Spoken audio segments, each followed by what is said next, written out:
Mas que Deus nos abençoe essa manhã, que Deus habite em nossas casas. Estamos aqui buscando o Espírito Santo e eu sei que Ele vai conceder. Gente, o tema de hoje é bem interessante, certo?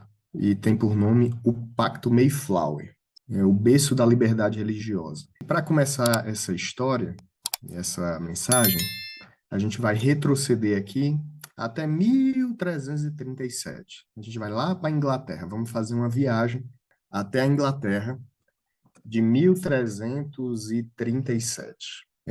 Nesse período, entre 1337 até 1453, foi um período de muitas guerras para a Inglaterra, tá? Preste atenção que a gente vai chegar onde eu quero chegar já já, que é o berço da liberdade religiosa. E isso acabou por endividar bastante a Inglaterra e restringir uma parte de seu território. Tivemos aqui a Guerra dos 100 Anos, né?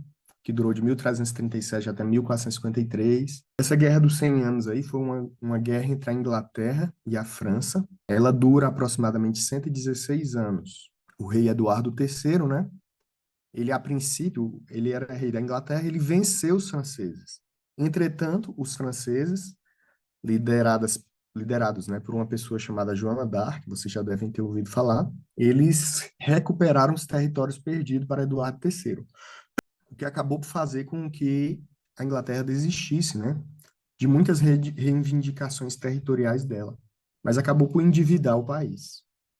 Logo após essa guerra, apenas 2 anos depois, em 1455, houve a Guerra das Duas Rosas. Era uma guerra disputando o trono inglês. Era basicamente uma guerra entre a família de La Carter, que reivindicava o trono inglês, e a família da Casa de York.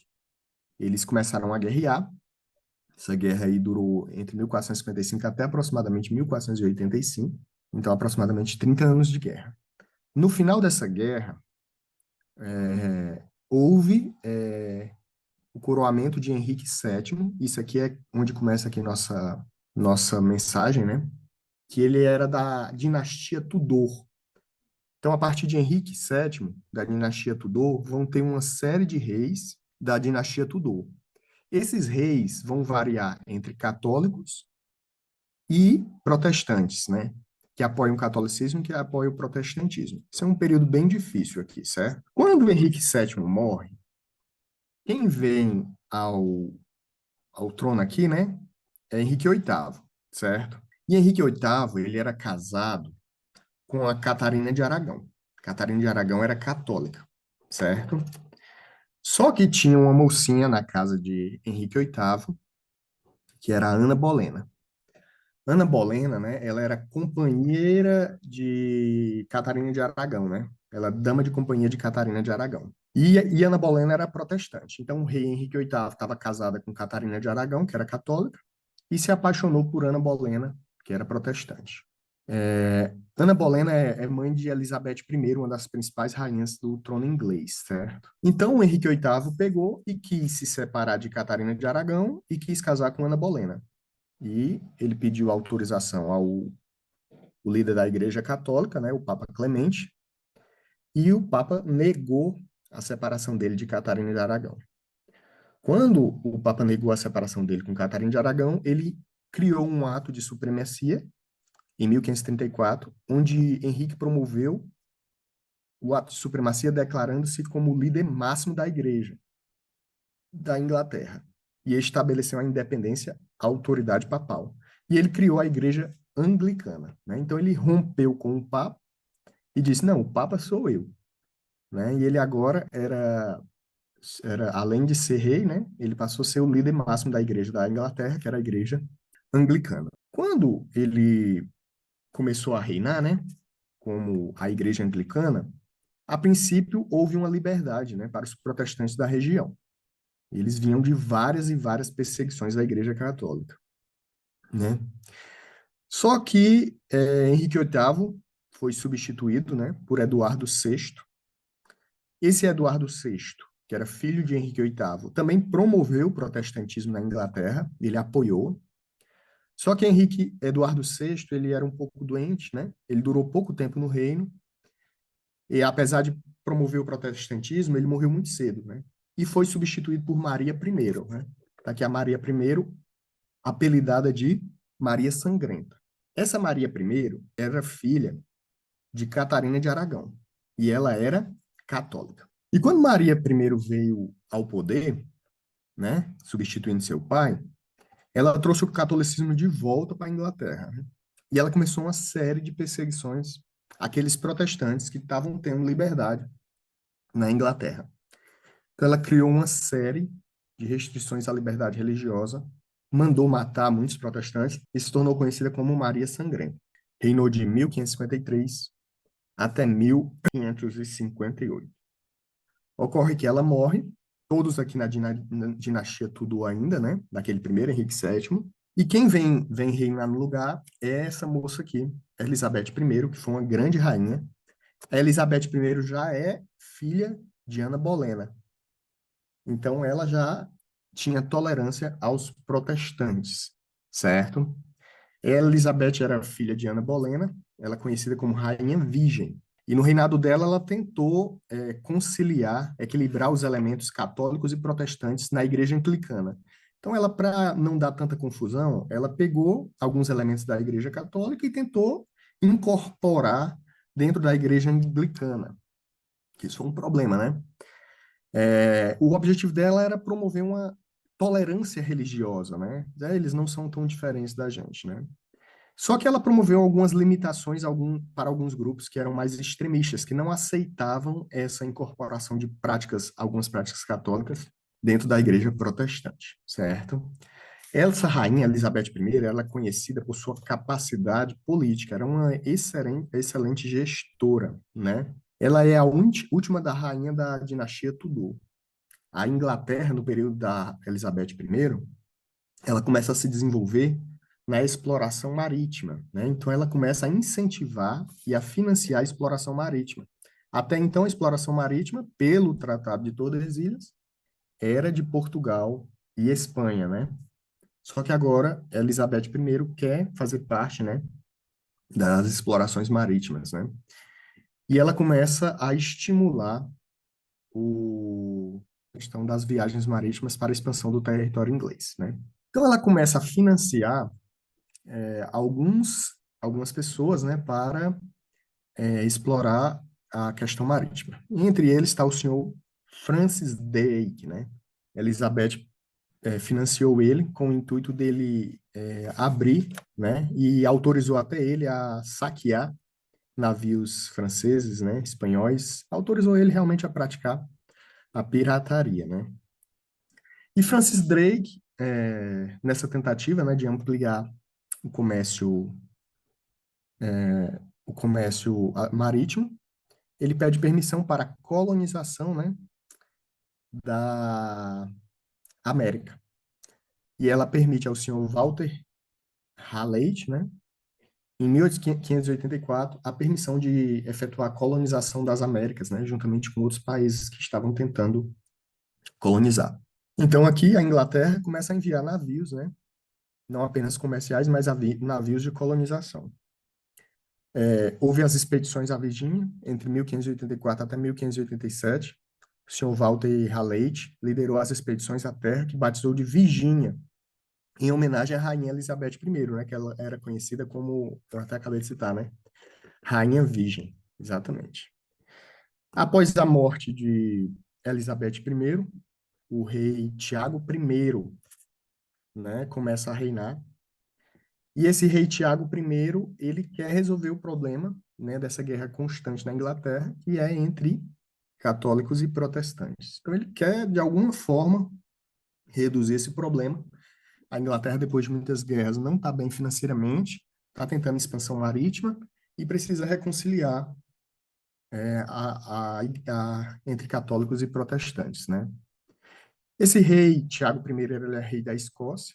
Então, quando ele vem e assume o trono inglês, ele une Escócia e Inglaterra e forma o Reino Unido, né? Então, nesse momento que ele forma o Reino Unido, ele tenta apoiar essa questão protestante, mas sem perder a católica. Só que aqueles protestantes que não aceitavam a incorporação de algumas práticas católicas dentro da igreja protestante, ficaram contra, né, o rei. Então ele enfrentou muitas tensões religiosas principalmente com um grupo protestante chamado de puritanos. O rei Tiago I, ou James I, ele pediu a tradução da Bíblia para o inglês, e essa é conhecida como a famosa Bíblia King James, né, que é uma homenagem aí ao rei Tiago I. Então aqui o rei, em 1604, né, ficou querendo conciliar, tinha a guerra, e os puritanos não queriam incorporar essas liturgias católicas, então, na Conferência de Hampton Court, em 1604, ele deu uma mensagem incisiva para os puritanos, né? Os protestantes mais rigorosos. Ele diz assim, ó, seja como for, eu os farei com que se conformem ou eu os farei calar. Ou seja, ele dá a mensagem, né? Ou vocês se conformam com esse sistema religioso que a gente está criando, ou eu vou matar todos. Então ele dá o ultimato para os puritanos: ou vocês aceitam, cala a boca, ou vão morrer. O que foi que aconteceu? Nesse início do século XVII, aqui é a passagem do Grande Conflito citando a história. Eu botei aqui, ó, Grande Conflito, página 290. No início do século XVII, o monarca que acabara de subir ao trono da Inglaterra declarou sua decisão de fazer com que os puritanos se conformassem, ou oprimi-los-ia para saírem do país, ou faria coisa pior. Então o rei Tiago diz assim, ó, vocês ou aceitam ou vão embora, senão eu vou matar todos. Então, o que foi que aconteceu? Os puritanos realmente disseram, né, ó, se nós vamos ficar aqui, nós vamos morrer. O rei Tiago, nesse mesmo tempo, estava apoiando, né, a formação do Novo Mundo, que é justamente a vinda para as Américas, a América do Norte, e ele apoiou essa formação, né, justamente com o intuito de participar da do tríplice comércio, né, de navegação, que era o envio de material têxtil para a África, mão de obra escravizada para a América, subia para a América do Norte e descia de novo para a Europa. Então, basicamente, ele queria participar desse comércio tríplice, então ele apoiou também essas grandes navegações. E, ao mesmo tempo, os puritanos, né, sofreram essa insatisfação com o rei e resolveram deixar a Inglaterra em busca de uma liberdade religiosa.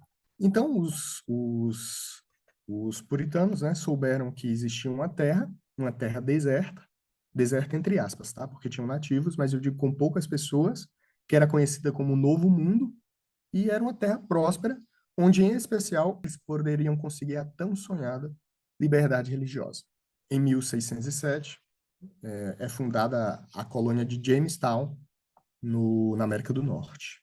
E os puritanos resolvem embarcar nessa jornada pelo mar. Também conhecido como peregrinos, o princípio motivacional que levou eles a viajar pelo mar. Aqui o Grande Conflito, ó, livro Grande Conflito, página 290. O princípio mesmo da grande apostasia consistiu em procurar fazer da autoridade da Igreja um suplemento da autoridade de Deus. Roma começou por ordenar o que Deus não tinha proibido e acabou por proibir o que ele havia explicitamente ordenado. Muitos desejavam fervorosamente voltar à pureza e simplicidade que caracterizavam a igreja primitiva. Então, qual era o objetivo deles? O objetivo dele era construir, né, viver uma sociedade pura, caracterizada pela igreja primitiva. E eles embarcam nessa jornada perigosa rumo ao novo mundo. Eles fugiram primeiramente para a Holanda, mas não encontraram terreno apropriado e decidiram em seguida ir para a Inglaterra. Aqui, a motivação dos peregrinos, né? Em 1608, os peregrinos fogem da Inglaterra para a Holanda, liderados por William Brewster, né? Em 1620, parte do grupo decidiu buscar uma nova vida na América do Norte e embarcou no navio Mayflower. Então, todos esses peregrinos, puritanos também, entraram no navio, o nome do navio era Mayflower, e foram nessa jornada da Holanda aqui, saindo da Inglaterra para a Holanda e agora da Holanda para o Novo Mundo, a América do Norte. E eles estabeleceram a colônia, chegando na América do Norte, de Pilmont, que é a atual Massachusetts, né? Então, eles foram com o princípio de liberdade religiosa. Então, aqui nós vemos aqui a formação das 13 colônias que vão originar os Estados Unidos da América, uma terra que até então não tinha população, ou tinha apenas os nativos, né? Claro, não tinha população, eles que estão colonizando. E os peregrinos fundam Philmont, em Massachusetts, né, em 1620, fugindo justamente da perseguição religiosa. Então, tá aqui alguns da localização das 13 colônias. Aqui, Rhode Island, que já já eu vou falar dela também, é a menor de todas. Eu vou explicar como surgiu ela também. Então, tá aqui os peregrinos chegam aqui em Massachusetts, certo? Só que quando eles chegaram, na saída, aqui na saída, John Robson, né, que era o pastor deles. Quando eles iam embarcar no Mayflower, no navio, John Robson não foi. Então, John Robson falou. Está aqui no texto do Grande Conflito, página 292. Ali estava o verdadeiro espírito da reforma, o princípio vital do protestantismo. Foi com esse intuito que os peregrinos partiram da Holanda para buscar um novo lar no Novo Mundo. João Robson, seu pastor, que providencialmente foi impedido de os acompanhar, em sua mensagem de despedida aos exilados, disse: Irmãos, em breve havemos de separar-nos, e só o Senhor sabe se viverei para que de novo veja o vosso rosto. Mas seja qual for a divina vontade, conjuro-vos perante Deus e seus santos anjos que não me sigam além do que haja seguido a Cristo. Se Deus vos revelar algo mediante qualquer outro instrumento seu, sede tão prontos para recebê-lo como sempre foste para acolher qualquer verdade por meu intermédio, por intermédio do meu ministério. Pois estou seguro de que o Senhor tem mais verdade e luz em irradiar de sua palavra. Então aqui John Robson disse assim, olha, tem muita verdade a ser descoberta na Bíblia. E não parem, não cessem de raiar. Uma das verdades dessa vai ser o sábado, no futuro próximo, no novo mundo, certo? Mas ele pediu assim, ó, não temos a verdade totalmente nesse momento, né? Muita coisa ainda dá para raiar. E ele disse, ó, continuem a crescer em graça e em verdade. Então, John Robson não foi. E aqui os peregrinos embarcam no navio Mayflower em 1620 e desembarcam em Pyrmont em novembro de 1620, né? De setembro até novembro. Morrem muitas pessoas no caminho, mas eles chegam e assim que chegam no Novo Mundo, eles vão enfrentar um inverno rigorosíssimo e condições adversas. Essas pessoas eram comerciantes, eram bancários, eram fazendeiros, eram pessoas de intelecto, né? E quando eles chegaram agora no Novo Mundo, eles encontram um cenário totalmente adverso e muitos começam a adoecer e morrer, e eles persistem.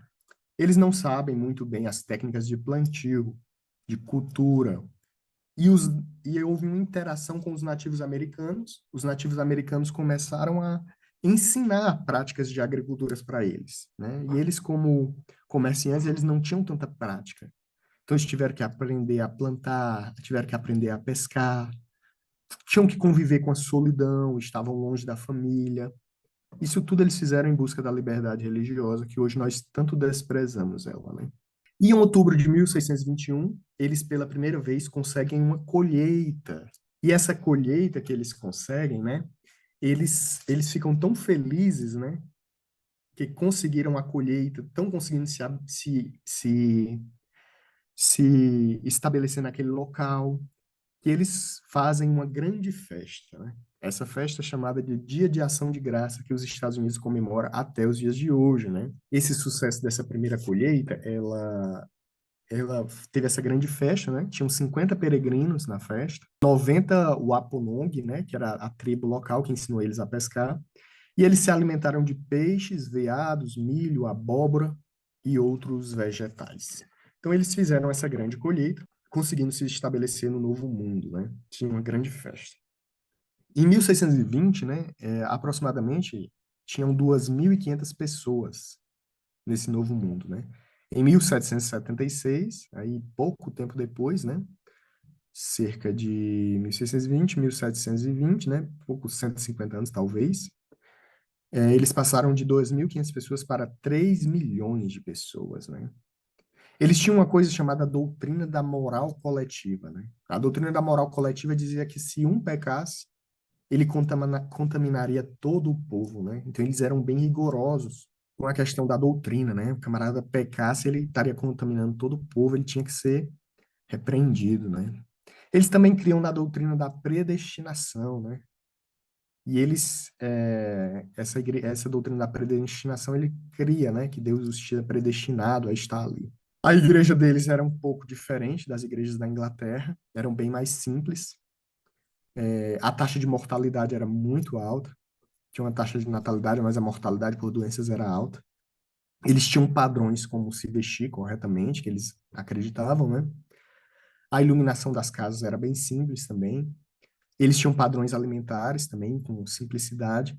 E eles criam que todos os peregrinos, né, tinham que portar armas para sua segurança. Eles portavam armas na cintura. Por isso que os Estados Unidos até hoje ainda têm essa prática, né? Vem lá da fundação deles.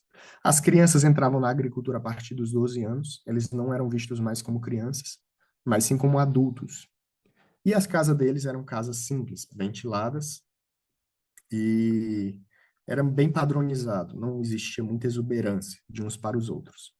Eles mantinham um padrão. Essa fundação dos Estados Unidos, né, por esses peregrinos, recebeu, pela época, alguns elogios de alguns pensadores.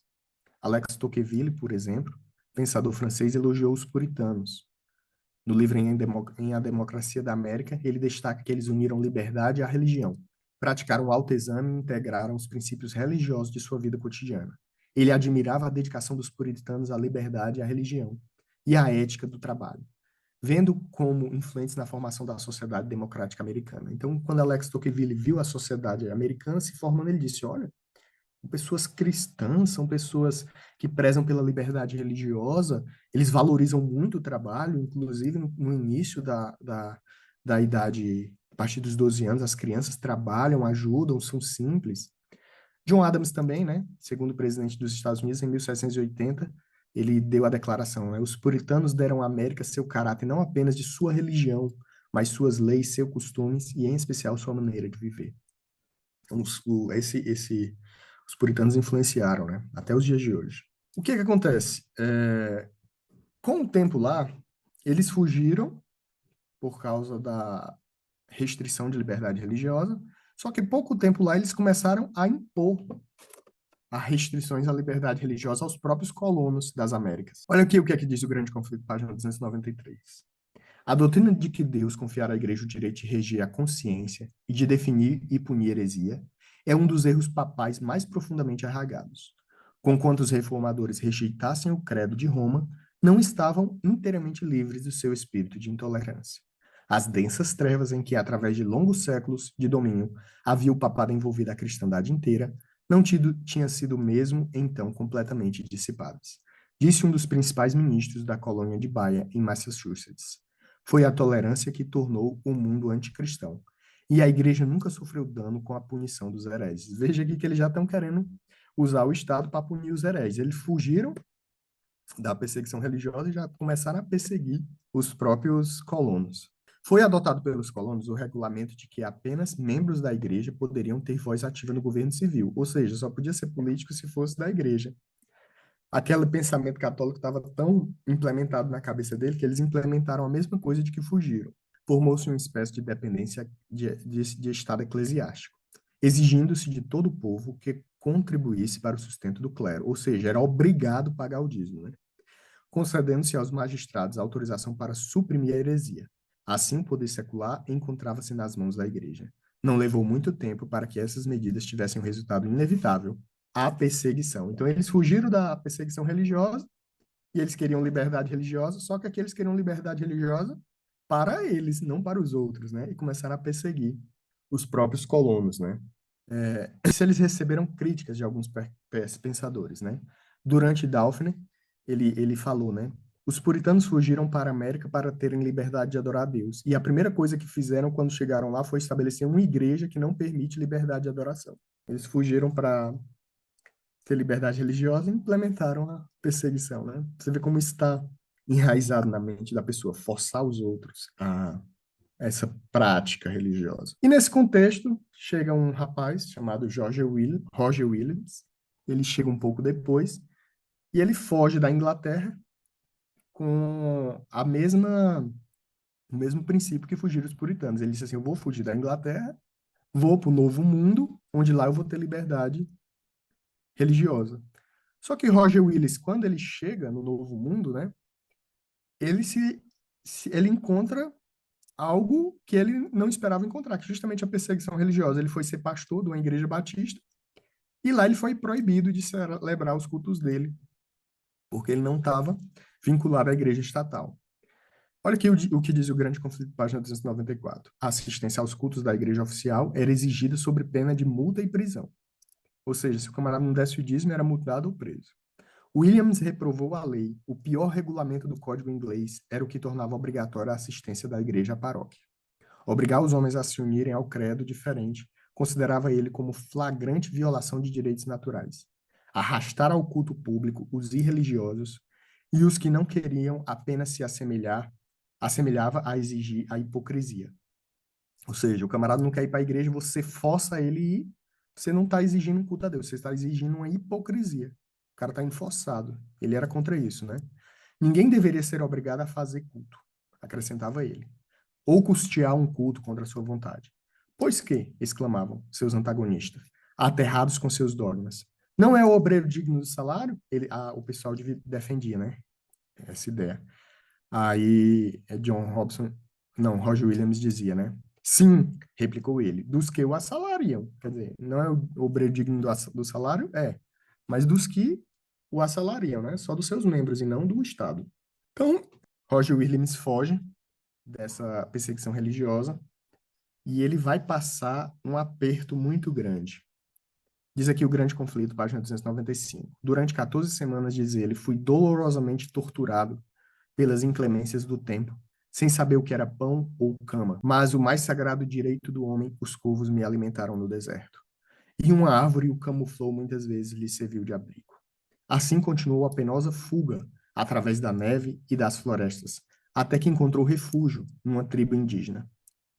Confiança e afeição conquistara, enquanto se esforçava por lhe ensinar as verdades do Evangelho, tomando finalmente, depois de meses de sofrimentos e vagabundeiros rumo às praias da baía de Narragansett, lançou ali os fundamentos do primeiro estado dos tempos modernos, que no mais amplo sentido reconheceu o direito à liberdade religiosa.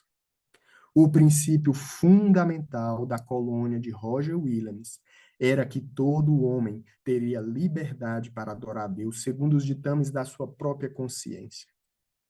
Seu pequeno estado, Rhode Island, tornou-se o refúgio de todos os oprimidos e cresceu e prosperou até que seus princípios básicos, a liberdade civil e religiosa, se tornaram as pedras angulares da República Americana. Esse estado dele era o menor das colônias, ó. Tá aqui ele, ó. Rhode Island, tá vendo esse pequeno aqui, ó? O menor aqui era o estado dele. Então, esse estado fundou as bases da liberdade civil e religiosa americana, tá certo? Deixa eu puxar aqui, um minuto. O que aconteceu? As colônias, a Inglaterra se endividou totalmente e então a Inglaterra unida com a Grã-Bretanha, né, começou a jogar em cima dos puritanos, né, dos colonos, dos peregrinos, uma série de impostos elevados, né, imposição de taxas. Isso gerou a Revolução. Em 1776, as colônias declararam sua separação da Grã-Bretanha. Em 1775, houve uma guerra entre os colonos e as forças britânicas e resultou na independência dos Estados Unidos. Em 1783, o Tratado de Paris formalizou o reconhecimento da independência dos Estados Unidos pela Grã-Bretanha. E aqui, eles chegam em 1787 à convocação constitucional, onde agora eles fariam sua Constituição.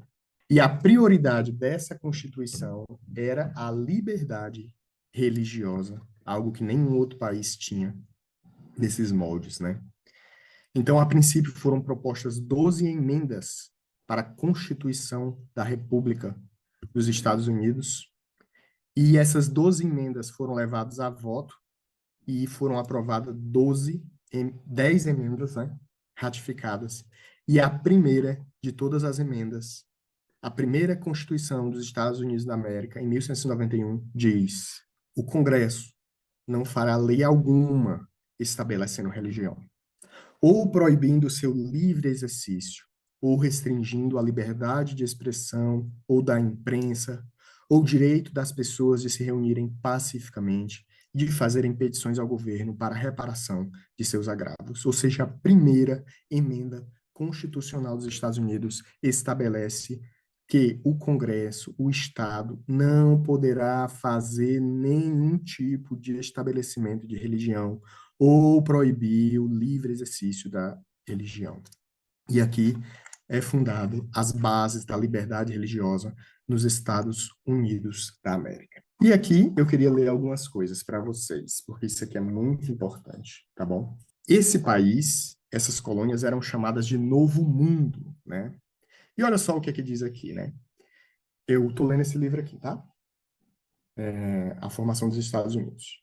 Na página, deixa eu olhar a página aqui, gente, 39. A presença europeia na América é bem anterior ao século XV. Temos provas concretas da presença de Vikings no Canadá, quase 5 séculos antes de Colombo. Porém, apenas a partir de 1492, uma imensa massa de terra com 34 milhões de quilômetros quadrados torna-se um horizonte a presença colonizadora dos europeus. Então, apenas a partir de 1400, essa imensa massa de terra é vista como um local habitável e um local de fuga para poder se ter a liberdade religiosa. Amém? Amém. Só que a profecia não termina por aí. A profecia não termina por aí. Como poderia a profecia de Apocalipse 13, que fala do surgimento de uma besta que emerge da terra, e se mar em profecia significa povos, multidões, nações e línguas, terra significa um local que não tem o quê? Povos, nem multidões, nem nações e nem línguas. Como poderia esse poder que nasce princípios da liberdade religiosa, com a fundamentação da primeira emenda constitucional dizendo que o Estado não pode criar leis religiosas, ser, no futuro, um restritor da liberdade religiosa? A gente vai estudar isso. Eu só queria citar aqui uma historinha que está em Números capítulo 22, saindo aqui da história. Eu não sei se vocês já ouviram falar da historinha de Balaão. O povo de Israel chegou no Jordão, nas campinas de Moabe. Estavam para atravessar o rio e entrar na terra prometida. E quando o rei dos Moabitas, Balaque, viu aquele enorme povo, ele disse: eu vou ser destruído. E Balaque sabia das histórias de Israel. E ele disse: eu preciso destruir esse povo. E ele pensou: como eu vou destruir esse povo? E ele chamou Balaão. Balaão era quem? Um falso profeta. Era um profeta, mas ele se corrompeu por dinheiro. E o nome Balaão significa abominação. O nome Balaque significa destruição. Abominação e destruição. A união do poder, falso profeta Balaão, Balaque, destruição, é chamada pela Bíblia, união de igreja e Estado, como abominação desoladora. E agora Balaão é chamado às altas montanhas de Moabe para olhar aquele vasto povo e em seguida fazer o quê? Amaldiçoá-los.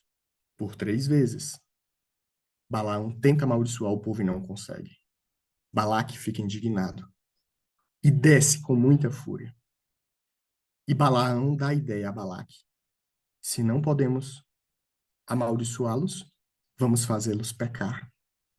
Então Balaão dá a ideia de inserir mulheres moabitas no meio do povo de Israel. E as mulheres moabitas, muito bonitas, muito enfeitadas, com saias curtas, decotadas, entram no meio do povo de Israel, a princípio querendo fazer amizade. Quando elas entram, o livro Patriarcas e Profetas diz que Moisés, nem Moisés, percebeu o que estava acontecendo. E nós conhecemos a história que os moabitas começaram a levar os israelitas para o culto a Baal, e o culto a Baal era um culto sensual, e brotou no coração deles a sexualidade. E eles se prostituíram com aquelas mulheres. E agora toda aquela proteção divina fora retirada. E caiu uma enorme praga sobre o povo de Deus. Para quem conhece a história, Finéias vê um príncipe entrando com uma prostituta dentro de uma barraca, vai lá e atravessa o príncipe com a prostituta. E a praga aparentemente cessa e Deus faz aliança com ele. A prostituição aos filhos de Deus ocorreu na hora de atravessar o Rio Jordão. Bem próximo à Terra Prometida. Era a última fronteira. A prostituição ocorreu na última fronteira com a união de Balaão e Balaque. Abominação desoladora. A palavra de Deus diz que quando nós virmos a abominação desoladora, a união da igreja e do Estado, o decreto dominical, fujamos rapidamente. Em busca da liberdade religiosa, esses homens deram a vida. E nós também devemos buscar isso todos os dias e valorizar essa bênção de poder cultuar hoje a Deus. 1/3 do mundo não tem liberdade religiosa. Valorize isso enquanto você tem. Valorize o estudo da palavra. Muitas pessoas deram a vida por isso. E mantenha-se com a igreja, na sua função de igreja, de pregação do evangelho e salvação de almas. Em nome de Cristo Jesus. Amém. Amém. Vamos orar? Papai do céu, obrigado, Senhor Deus, por hoje termos e podermos cultuar. Dirige nossos passos a valorizarmos essa bênção que temos nas mãos. E nos ajuda a ter a coragem que tiveram esses homens de deixar a família, às vezes, deixar conforto, com um propósito apenas, de servir em espírito e em verdade. Livra-nos das prostituições e estabelece-nos em teu reino. Em nome de Jesus. Amém.